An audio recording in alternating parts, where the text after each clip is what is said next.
Christmas Eve, family dinner, and my wife, Clara, decides to hand me divorce papers. What she didn't realize was that I was already prepared for her every move. It was a plot twist worthy of a movie. It was Christmas Eve, December 24th. The table shone, the golden cutlery, the smell of my mother-in-law's Farofa perfumed the air. The whole family was there, in-laws, brothers-in-law, nephews. Clara, my wife, seemed strangely agitated all day. She fidgeted with her hands, checked her phone non-stop, and avoided my gaze. I, of course, acted as if I noticed nothing. At 8:30 in the evening, just as dessert arrived, Clara stood up, a golden envelope in her hands. "Everyone, attention," she said. "We have a special surprise for Daddy." "Darling," she said, with a smile that didn't reach her eyes, "open your Christmas present." The applause was unanimous. Even my father-in-law smiled, thinking it was a romantic gesture. With hands trembling from controlled rage, I opened the envelope. Inside, to my surprise, were the divorce papers, already signed by her. The family applauded for a few more seconds. "Surprise!" Clara exclaimed, as if she had told the funniest joke of the year. Few understood her, and the applause ceased, giving way to confused looks.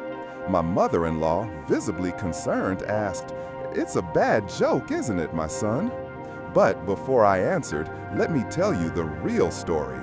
Exactly 3 months and a few days ago, a flea started itching behind my ear.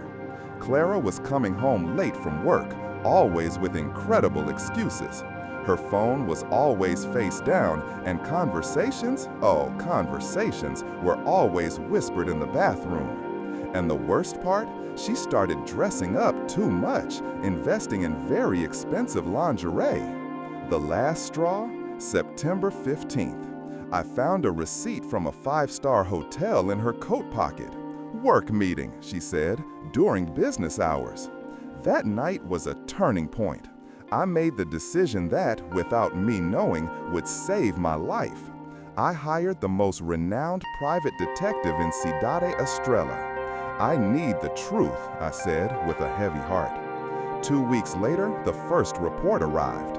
Photos of her entering the same hotel hand in hand with Marcos, my own brother-in-law, my sister's husband.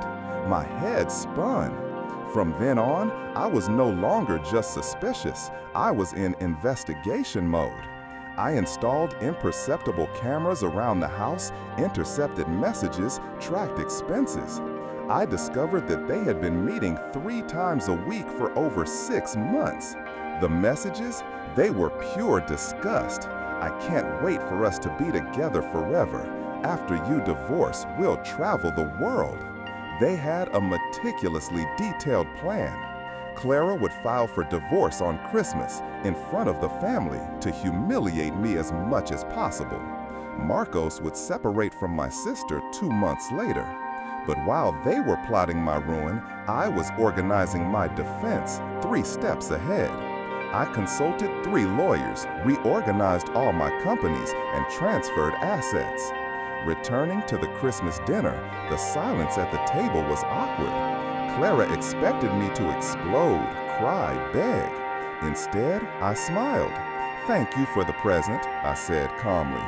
I grabbed my laptop and connected it to the living room smart TV. "Actually," I declared, "I have presents for the whole family." Marcos, at the other end of the table, paled. The first photo appeared on the screen. Clara and Marcos kissing passionately at the hotel entrance. My mother-in-law's scream echoed through the house. "Calm down, Grandma," I said with a coldness that surprised me. "This is just the beginning of the show." The second photo appeared, them leaving a very expensive restaurant hand in hand. Clara tried to get up, but I spoke in a loud and firm tone. "Sit down. You plan to humiliate me in front of the family. Now it's your turn to watch." My poor sister started to cry. Marcos, with a choked voice, tried to deny. "That's a lie." Then I played the audio. "When you divorce, we'll live in Paris." His voice, unmistakable, clear as water. My father-in-law stood up, furious. "Clara, what shame is this with your own brother-in-law?" She tried to explain. "Dad, you don't understand." I interrupted her. I showed the bank statements on the screen. Marcos had spent $47,350 in just 3 months. Hotels, restaurants, expensive gifts, all with the company card. "But do you know what the best part is?" I continued with a scornful smile. "This company is mine, and Marcos is just an employee. He stole my money to pay for the betrayal." My mother-in-law fainted in her chair. My younger brother-in-law, in shock, cursed Marcos. "You bastard, you betrayed your own family." The house turned into a pandemonium. Marcos tried to run out, but I yelled, "Where do you think you're going?" I showed the last video, them planning how to humiliate me on Christmas. "We're going to destroy him," Clara's voice said. I calmly stood up. "Clara, do you want a divorce?" I asked. "You can keep the papers, but it won't be like you dreamed." The silence was sepulchral. "While you were planning my destruction, I organized my protection. The house, I transferred to my name. The company, also mine. The accounts, emptied." Clara became desperate. "You can't do that."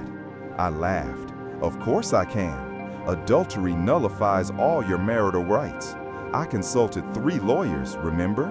"Marcos," I said, staring at him, "you're fired, and I'm going to sue you for embezzlement. You can look for a lawyer if you can afford one." I picked up my coat and walked to the door. As I left, I turned around. "Family, thank you for witnessing Clara's true face. Now you know who she is." I looked into her eyes. "Clara, you wanted freedom? Now you have the freedom to live in poverty with your unemployed lover. Merry Christmas." I walked to my car, breathing the cold pre-dawn air. For the first time in months, I felt completely free. Not furious, not sad, peaceful. I started the car and left that street forever. In the rearview mirror, I saw the house lights going out. 15 years of marriage had ended. 3 weeks later, Clara called me crying. "Please, you won. I lost everything. My family kicked me out. We have nowhere to live." I hung up the phone. "Marcos tried to find me at the company. It was just a phase, brother. Can you forgive me?" I called security. I never wanted to see that traitor's face again. Today, 8 months later, I am rebuilding my life in an incredible way. I travel the world. I've met fantastic people. My company grew 200%. Sometimes the best revenge is simply being smarter, more prepared, and more strategic than those who betrayed you. They wanted my destruction, but, in fact, they set me free. If you are going through a similar situation, remember, stay calm, be strategic, protect yourself legally. The truth always comes out. That Christmas dinner was the best gift I ever received. The opportunity to get rid of toxic people and start an authentic and free life again. And you, have you ever experienced a betrayal that completely changed your life? Tell us in the comments. Leave a like if this twist gave you satisfaction. Subscribe for more real stories that will shock you.